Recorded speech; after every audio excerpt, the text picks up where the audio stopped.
Sanctus, Sanctus, Sanctus Dominus Deus Sabaoth. Salam jumpa kembali saudara-saudariku yang terkasih dalam Tuhan kita Yesus Kristus. Salam sejahtera untuk kita semua. Berkat Allah yang Maha Kuasa senantiasa menyertai kita. Hari Selasa tanggal 10 Februari tahun 2026 adalah peringatan wajib Santa Scholastica Perawan. Scholastica adalah adik kandung Santo Benedictus. Sejak muda, Scholastica bercita-cita menjadi seorang biarawati agar lebih total menyerahkan diri kepada Allah dalam doa dan tapa. Setelah menjadi seorang biarawati, ia pun mendirikan sebuah biara tersendiri yang berdekatan dengan biara Monte Cassino.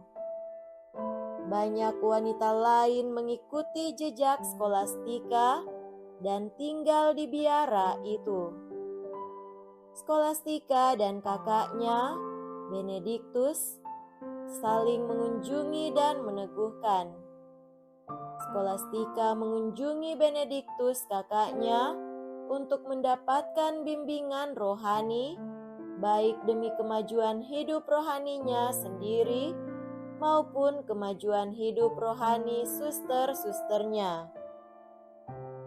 Menjelang ajalnya, Scholastica membujuk Benedictus agar menemaninya sambil menceritakan kehidupan orang-orang kudus yang sudah meninggal. Tidak lama kemudian, Scholastica meninggal dunia di hadapan kakaknya sendiri. Jenazahnya dikuburkan di Monte Cassino dalam kubur yang telah disiapkan oleh Benedictus. Ia meninggal pada tahun 543.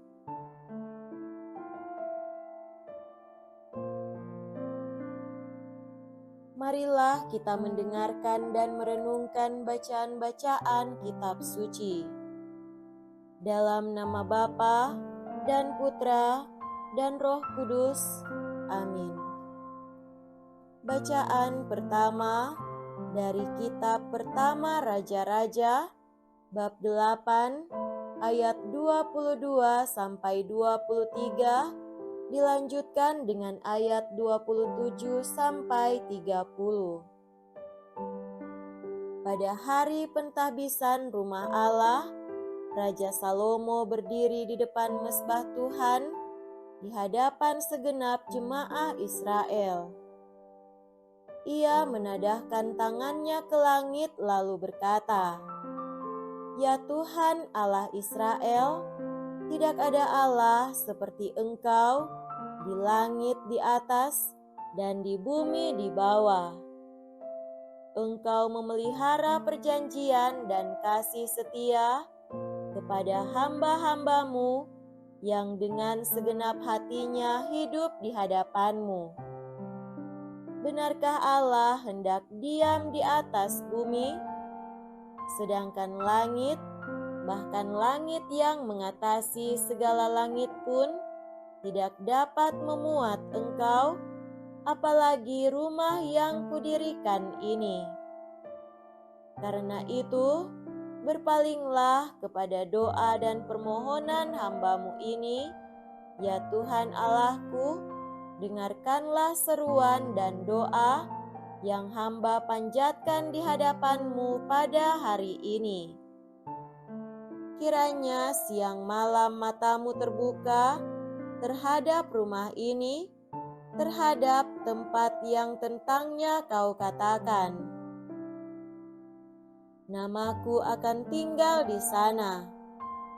Dengarkanlah doa yang hamba-Mu panjatkan di tempat ini, dan dengarkanlah permohonan hamba-Mu dan umat-Mu Israel yang mereka panjatkan di tempat ini. Dengarkanlah dari tempat kediaman-Mu di surga, dan apabila Engkau mendengarnya, maka Engkau akan mengampuni. Demikianlah sabda Tuhan. Syukur kepada Allah.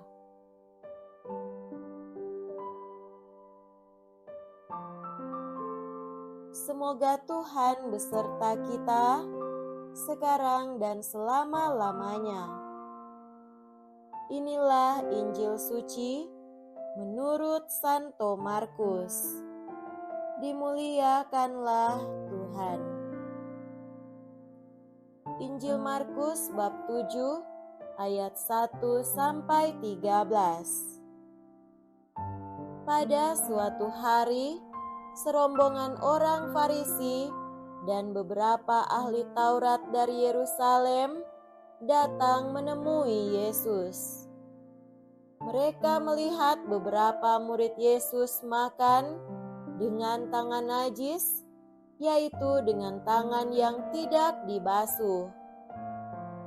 Sebab orang-orang Farisi, seperti orang-orang Yahudi lainnya, tidak makan tanpa membasuh tangan lebih dulu, karena mereka berpegang pada adat istiadat nenek moyang.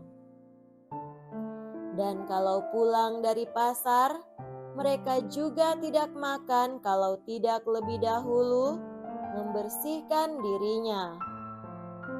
Banyak warisan lain lagi yang mereka pegang, umpamanya hal mencuci cawan, kendi, dan perkakas tembaga. Karena itu, orang-orang Farisi dan ahli-ahli Taurat itu bertanya kepada Yesus, "Mengapa murid-murid-Mu tidak mematuhi adat istiadat nenek moyang kita? Mengapa mereka makan dengan tangan najis?" Jawab Yesus kepada mereka, "Benarlah nubuat Yesaya tentang kamu, hai orang-orang munafik. Sebab ada tertulis, bangsa ini memuliakan Aku dengan bibirnya, padahal hatinya jauh daripadaku. Percuma mereka beribadat kepadaku, sebab ajaran yang mereka ajarkan ialah perintah manusia.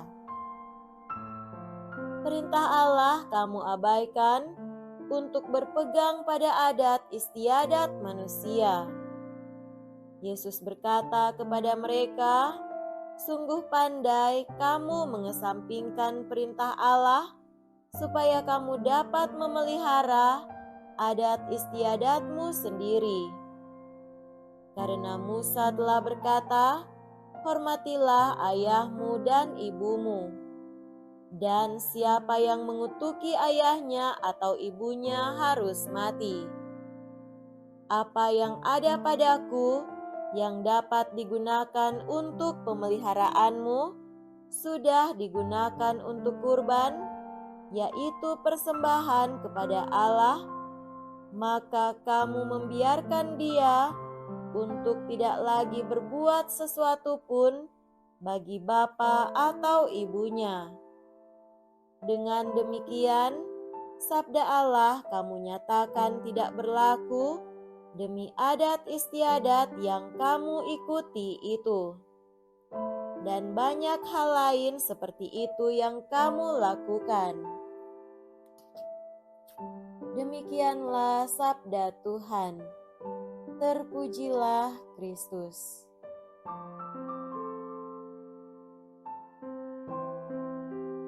Saudara-saudariku yang terkasih dalam Tuhan kita Yesus Kristus, tema renungan kita pada hari ini adalah perintah Tuhan mengoreksi dan menyempurnakan perintah adat istiadat. Hari ini umat beriman Kristiani memperingati Santa Skolastika. gereja mengajak umat beriman untuk mensyukuri kehadirannya, belajar, meneladani, dan memohon doanya untuk kehidupan umat beriman. Bacaan pertama dari kitab Raja-Raja berisi tentang iman, pujian, dan permohonan Salomo kepada Allah. Salomo memohon agar Allah berpaling mendengarkan doa dan permohonan yang ia panjatkan. Ia meminta Tuhan memberkati bait suci yang dibangun untuknya. Berpalinglah kepada doa dan permohonan hamba-Mu ini, ya Tuhan Allahku, dengarkanlah seruan dan doa yang hamba-Mu panjatkan di hadapan-Mu hari ini. Kiranya mata-Mu terbuka terhadap rumah ini, siang dan malam, terhadap tempat yang Kau katakan, namaku akan tinggal di sana. Ia juga memohon agar doa-doa yang dipanjatkan oleh Israel bangsanya yang dilakukan di tempat itu pun didengar olehnya. Salomo memelihara adat istiadat religius yang bangsanya hidupi dalam relasi mereka dengan Yahweh. Saudara terkasih, hal yang positif dari masa Salomo ini mengalami krisis serius pada masa Yesus. Menanggapi keluhan munafik orang Yahudi terhadap para murid Yesus yang tidak mencuci tangan sebelum makan, Yesus membongkar krisis tersebut. Yesus menelanjangi kaum Farisi dan ahli Taurat berkaitan dengan kemunafikan mereka terhadap tradisi dan adat istiadat nenek moyang mereka. Teringat pada kritik Yesaya, Yesus menegaskan, "Hai orang-orang munafik, bangsa ini memuliakan Aku dengan bibirnya, padahal hatinya jauh daripadaku. Percuma mereka beribadah kepadaku, sedangkan ajaran mereka adalah perintah manusia. Perintah Allah kamu abaikan untuk berpegang pada adat istiadat manusia. Sungguh pandai kamu mengenyampingkan perintah Allah, supaya kamu dapat memelihara adat istiadatmu sendiri." Poin Yesus bukan sudah saatnya membuang adat istiadat, tetapi kebusukan dan kemunafikan. Mereka ketat secara lahiriah, mempertontonkan praktek ketaatan, dan menghukum orang lain yang tidak melakukannya, tetapi mereka sendiri tidak peduli pada perintah Tuhan. Saudara-saudariku terkasih, bagi Tuhan, orang boleh tetap taat pada hal-hal yang baik yang diajarkan oleh adat istiadat dan oleh siapapun juga, tetapi tidak boleh hanya praktek lahiriah belaka, apalagi supaya dilihat orang. Itu munafik. Boleh menaati adat istiadat, tetapi orang tidak boleh mengabaikan perintah Tuhan yang hakiki seperti belas kasih, pengampunan, kasih sayang, keadilan, dan kejujuran.